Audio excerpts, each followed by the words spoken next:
Hello. Hello. Hello, हाँ जी ma'am. Hello हाँ जी, बताइए। बताएं क्या जानना चाहते हैं जसपाल जी? हाँ जी मैम, मैं राजेश पंजाब से बोल रहा हूँ। जी एक्चुअली मेरे को रोमेटिक हार्ट डिजीज है। जी मैं डॉक्टर साहब से पूछना चाहता हूँ, इसका बिना ऑपरेशन के इलाज है? नहीं, देखिए जी रिमेटिक हार्ट डिजीज जो होती है इसमें वाल्व खराब हो जाती है। एक बुखार होती है यंग एज में, उसकी वजह से कुछ वाल्व में खराबी आ जाती है। ये बीमारी बहुत रेयर है, पर जिनको हो जाए उनको कुछ दिन तो दवाई से मैनेज किया जा सकता है, पर अल्टीमेटली इनका ऑपरेशन करके ही ट्रीटमेंट होता है। तो 25 साल तक यूजुअली हम लोग बोलते हैं उनको दवाई दे के चलाओ, और उसके बाद एक बार ऑपरेशन हो जाए तो आगे के लिए ठीक रहता है। तो इस बीमारी का हमारे पास लाइफस्टाइल से या बिना चीड़ फाड़ के ट्रीटमेंट नहीं है। जी डॉक्टर साहब, अगले कॉलर भी पंजाब से हमारे साथ है। हेलो। हेलो। हाँ जी हेलो संदीप जी, बताएं क्या जानना चाहते हैं? मैम, हमारे मदर को हार्ट की प्रॉब्लम थी तो स्टंट जी तो संदीप स्टंट जी, बने आपकी हैं। आवाज़ बहुत कम आ रही है। हाँ जी। जी बताएं। हेलो। हाँ जी मैम, हमारे मदर को हार्ट की ना प्रॉब्लम थी तो उसने पीजीआई से स्टंट डलवाए हैं 2। अच्छा। जी हेलो। जी हाँ जी हाँ बताएं हाँ। संदीप जी, सुन रहे हैं हम आपको, बताएं। हाँ जी मैम, हमारी मदर को ना स्टंट डलवाए हैं 2। ओके। 4 महीने हो चुके हैं, पर हल्की हल्की पेन अभी भी होती है। देखिए ये स्टेंट आजकल बहुत कॉमन सी हो गई है, क्योंकि हॉस्पिटल्स को दिखता है कि स्टेंट में बहुत ज़्यादा प्रॉफिट है। एक एक स्टेंट 1.5 लाख की होती है, जबकि ये होना ही नहीं चाहिए। ये आप एक सोच लीजिए, एक स्टील की छोटी सी स्प्रिंग है, आप एक स्टेनलेस स्टील का एक स्प्रिंग का क्या दाम आंक सकते हैं? कोई 2 रुपया, 4 रुपया, 10 रुपया जितना आंक ले, पर 1.5 लाख की ये स्प्रिंग बिकती है। हॉस्पिटल्स को बड़ा इसका एक लालच सा हो गया है, हर कोई को स्टेंट लगाते हैं, पर ये स्टेंट का एक मेजर प्रॉब्लम है कि ये फिर से प्रॉब्लम कर देती है। तो मैं लोगों को बोलता हूं अगर लाइफस्टाइल चेंज कर लो तो ये स्टेंट वगैरह लगाने की जरूरत नहीं पड़ेगी, पर आप तो लगा चुके हैं। आपके लिए एक ही बात ध्यान रखना है कि अब जो जो हम लोग बोल रहे हैं, बिना ऑयल का खाना, नॉन वेज अवॉइड करना, हर दिन वॉक करना, वजन कम करना, डायबिटीज को कंट्रोल करना, ये सब बहुत जरूरी है आपके लिए। नहीं तो ये स्टेंट वापस बंद होगी। और मालूम नहीं, अभी अगर आप बोल रहे हो कुछ तकलीफ है तो हो सकता है स्टेंट में कुछ कमी भी हो। तो आपके लिए मैं बोलूंगा आप हमारी एक कैंप उनको जरूर करवा दें आगे के लिए। दिल्ली में कैंप लगते रहती है, आप समाचार कर लें। एक दिन का कैंप होता है, उसको आप अटेंड कर रहिए, और उससे आपको आगे के लिए क्या क्या प्रिकॉशन लेना वो पता चल जाए। और इसके बाद अगर आप हमको सीडी वगैरह दिखाएं तो हो सकता है हम फिर आगे का और भी कुछ सोचें, आगे क्या करना चाहिए। बिल्कुल डॉक्टर साहब, चलिए फिलहाल छोटे से ब्रेक के लिए रुकते हैं। दर्शकों, हमारे शो पर अभी वक्त हो गया है एक छोटे से ब्रेक का, लेकिन छोटे से ब्रेक के बाद हम साहौल में और सारी इन्फॉर्मेशन लेकर आपके साथ जल्द हाजिर होते हैं। आप बने रहिए हमारे साथ।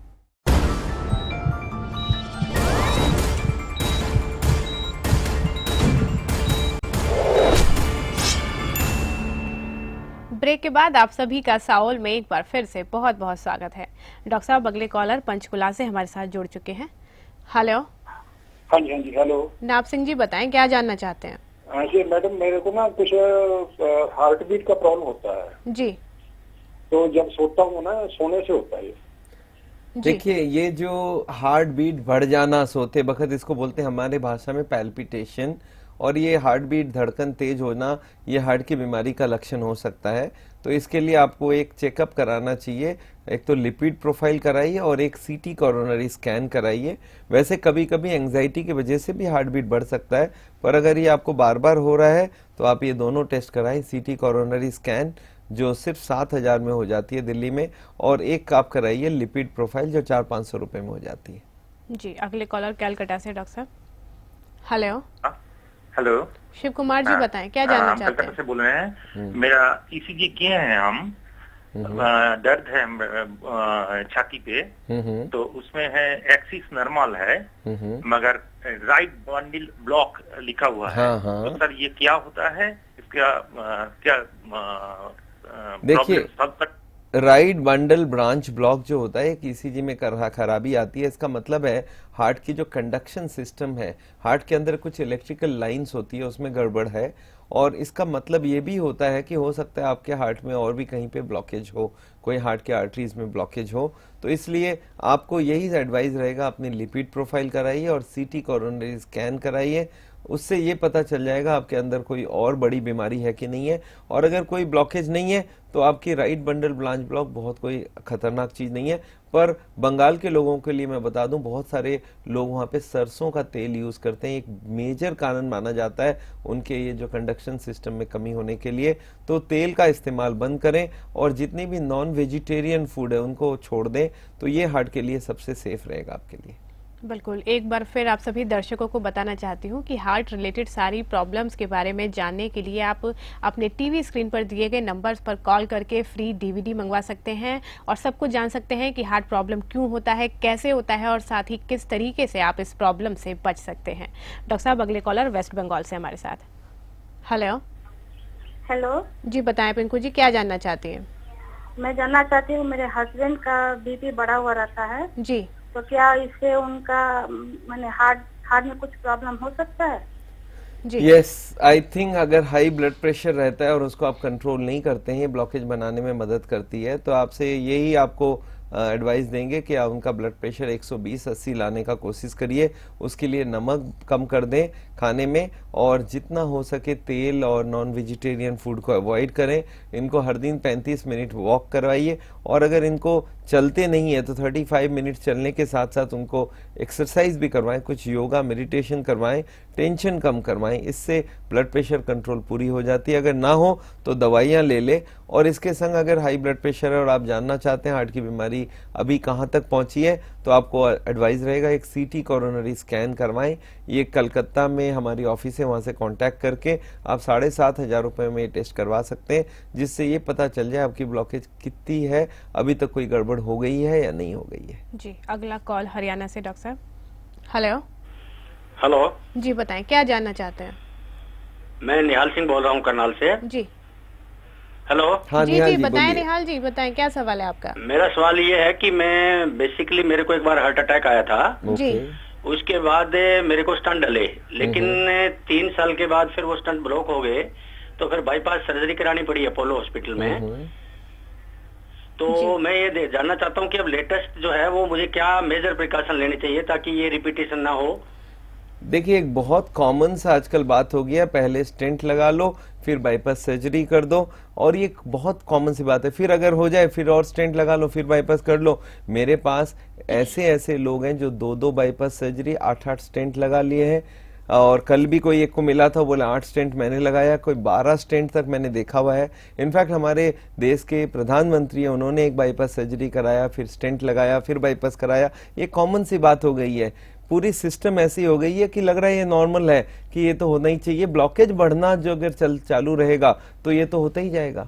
तो आपको ब्लॉकेजिंग रोकना पड़ेगा। उसके लिए मैं आपको ये एडवाइस दूंगा, आप दिल्ली में आके हमारा कैंप करिए एक बार, और उसके बाद आपको आगे CT coronary scan time to time करना चाहिए, लिपिड प्रोफाइल करना चाहिए, और उससे आपको काफी आगे का मदद मिल जाएगा। और हमारे वहां से डीवीडी मंगा के उसको सुनिए, तो इसमें काफी आपको फायदा मिलेगा। जी डॉक्टर साहब, अगले कॉलर पंजाब से। हेलो हेलो विजेंद्र जी बताएं, क्या सवाल है? मैम, थोड़े दिन पहले ना मेरे बच्चे को बुखार हुआ था, जी तो उसकी हार्ट बीट काफी फास्ट हो गई थी, जी और 6-7 दिन लगातार उसको रात को बुखार होता था, सुबह उतर जाता था, जी और जब हम मेडिसिन देते तो बुखार भी उतर जाता, हार्ट बीट भी ठीक हो जाती। कितनी उम्र है बच्चे की? 3 साल है सर। देखिए, इससे कोई खास बात नहीं है। बच्चे का जब बुखार होता है तो हार्ट की स्पीड नॉर्मली बढ़ जाती है। तो जैसे हमारी एडल्ट लोगों का पल्स होता है 70, बच्चे का ऐसे ही 90-100 होती है, और अगर बुखार हो जाए तो पल्स बहुत बढ़ जाती है। इसको लेके आप चिंता ना करें, बुखार उतर जाए और उसके बाद पल्स देखिए, अगर 100 के नीचे है तो कोई दिक्कत नहीं है। Don't take it so seriously. जी, शोलापुर महाराष्ट्र से अगला कॉल डॉक्टर साहब। हेलो। हाँ नमस्ते मैडम। जी नमस्कार, अजीत जी बताएं, क्या जानना चाहते हैं? हाँ मैडम, सर पिछली बार मैंने फोन किया था तो जी। मेरे लेफ्ट हैंड में थोड़ा सा हल्का सा सुन रहता था, सर ने मुझे टेस्ट कराने के लिए कहा था। जी तो मेरा जो है ट्रेडमिल टेस्ट, थोड़ी इकोकार्डियोग्राफी और ईसीजी सब नॉर्मल आ गया, बीपी थोड़ा सा हाई बोलते हैं। जी तो फिर उसके लिए मुझे गोलियां दी गई है, ये गोलियां कब तक लेना चाहिए मैडम? जी देखिए, बहुत जो ये ब्लड प्रेशर की गोली, डायबिटीज की गोली, हार्ट की गोलियां, ये कभी कभी को परमानेंट ठीक नहीं करता है। वो आज के लिए काम करता है, कल के लिए काम करता है, जब तक गोलियां लेंगे जब तक काम करेगा। ये एक रूल है हमारे मेडिकल साइंस में। ये बोला जाता है एंटीबायोटिक लेना हो तो 7 दिन का ले लो, अगर मलेरिया की दवाई लेना है तो 3 दिन का ले लो, बीमारी ठीक हो जाए तो बंद कर दो। पर हार्ट की बीमारी में या ब्लड प्रेशर, डायबिटीज की बीमारी में ठीक होने वाली कंसेप्ट मेडिकल साइंस में आजकल बहुत कम चल रही है। वो बोलते दवाइयां जिंदगी भर लेते जाओ, पर मैं साउल में हम लोग बोलते नहीं, ऐसा बात नहीं है। अगर आप खान पीन, रहन सहन को ठीक रखोगे, टेंशन को कम रखोगे, योगा मेडिटेशन करोगे, तो आपकी बॉडी की जरूरत जो है दवाई की वो काफी हद तक कम हो जाएगी। तो इसलिए ध्यान करें, ये सब ध्यान आपको सब समझ आना चाहिए। हमारा महाराष्ट्र में भी कैंप होता रहता है, बंबई में नेक्स्ट महीने कैंप है, आप वहां आके हम लोग से कॉन्टैक्ट करिए। जी, अगला कॉल गुवाहाटी से हमारे साथ। हेलो, कॉल शायद डिस्कनेक्ट हो गया है। बिल्कुल डॉक्टर साहब, कैंप के बारे में आपसे जानना चाहूँगी। लगातार कॉल्स भी आ रहे हैं जो कि जानना चाहते हैं कि कैसे इन्फॉर्मेशन कलेक्ट करें। कहाँ कहाँ आपके सेंटर से, कहाँ कहाँ आप कैंप्स ये लगातार करते रहते हैं? देखिए, कैंप्स हमारी जहाँ जहाँ सेंटर है हर जगह कैंप हम लोग करते रहते हैं। जैसे अगर आप नॉर्थ में देखेंगे तो इधर अजमेर और जयपुर, और इधर कोटा, और इधर वेस्ट में देखेंगे तो अहमदाबाद और बॉम्बे, साउथ में देखेंगे तो उधर कोयम्बटूर और विजयवाड़ा और विशाखापट्टनम, हैदराबाद, चेन्नई, बैंगलोर और इधर कलकत्ता, ये पूरे इंडिया भर में हमारे कैंप्स हैं। कैंप्स भी होती हैं और हमारे सेंटर्स भी हैं, और अभी हम लोग और भी सेंटर खोलने का प्लान बना रहे हैं। जैसे पंजाब है, जैसे मध्य प्रदेश है, जहाँ जहाँ भी सेंटर नहीं है, तो कोई भी इस तरह का सेंटर खोलने में इंटरेस्टेड हो तो हम लोग से बात भी कर सकते हैं। हमारी किताबें ये सारे सेंटर में मिल जाएंगे। हमारी कैंप की अगर और जानकारी चाहिए तो हमारे ऑफिस, हेड ऑफिस में फ़ोन कर लें, या तो हमारे वेबसाइट में जाएंगे www.saol.com, तो आपको सारी इंफॉर्मेशन मिल जाएगी। हार्ट के पेशेंट्स को एक समझ लीजिए हम लोग चारों तरफ से इतनी इंफॉर्मेशन दे देते हैं कि उनको अपने बीमारी को सॉल्व करने में बड़ा इजी हो जाता है। दूसरे बीमारी में आपका हाथ में ज़्यादा नहीं है, डॉक्टर के हाथ में ज़्यादा है, पर हार्ट की बीमारी में डॉक्टर के हाथ में बहुत कम है, हमारे हाथ में ज़्यादा है, जो पेशेंट है उनके हाथ में ज़्यादा है। तो ये इस्तेमाल अगर करे कोई नॉलेज को, तो हार्ट की बीमारी को प्रिवेंट भी किया जा सकता है, रिवर्स भी किया जा सकता है। जी डॉक्टर साहब, दिल्ली की अगर हम बात करें तो दिल्ली में ये आपकी बुक्स कहाँ कहाँ अवेलेबल हो सकती है? दिल्ली में हमारा मेन सेंटर है लाजपत नगर में, वहाँ पे विक्रम विहार में, वहाँ पे आके आप किताब और वो सीडी वगैरह सब मिल जाएगी। और अगर रोहिणी में भी है, और इधर जमुना पार में प्रीत विहार के पास वहाँ पे डिफेंस एनक्लेव है, वहाँ पे भी है। तो आप कहीं पे भी फ़ोन करके वहाँ से जाके फ्री डीवीडी कलेक्ट कर सकते हैं, और अगर आपको किताबें चाहिए तो वहाँ पे मिल जाएगी। जीरो ऑयल के ऊपर हमारी कुकिंग की सीडी भी है, वो भी वहाँ पे मिल सकती है। जी डॉक्टर साहब, चलिए एक बार फिर से बहुत बहुत धन्यवाद आपका हमारे स्टूडियो आने के लिए। Thank you so much. दर्शकों, जैसा कि डॉक्टर साहब ने बोला है कि आपको अपने लाइफस्टाइल को तो चेंज करना ही होगा अगर आप चाहते हैं कि हार्ट प्रॉब्लम से आप बच सकें। तो देर ना करते हुए आप तुरंत अपने लाइफस्टाइल में चेंजेस करिए, अपने आप को हार्ट की बीमारियों से दूर रखिए। और साथ ही अगर आप चाहते हैं कि आप पूरी इन्फॉर्मेशन जानना चाहते हैं तो अपने टीवी स्क्रीन पर दिए गए नंबर्स पर कॉल कर सकते हैं, डीवीडीज मंगा सकते हैं, जीरो ऑयल की डीवीडीज मंगा सकते हैं, और साथ ही बुक्स भी आप ऑर्डर कर सकते हैं, या फिर वहाँ जाकर सेंटर से भी आप ले सकते हैं। तो आज के लिए हमारे कार्यक्रम में बस इतना ही। कल फिर होगी आपसे मुलाकात। नमस्कार।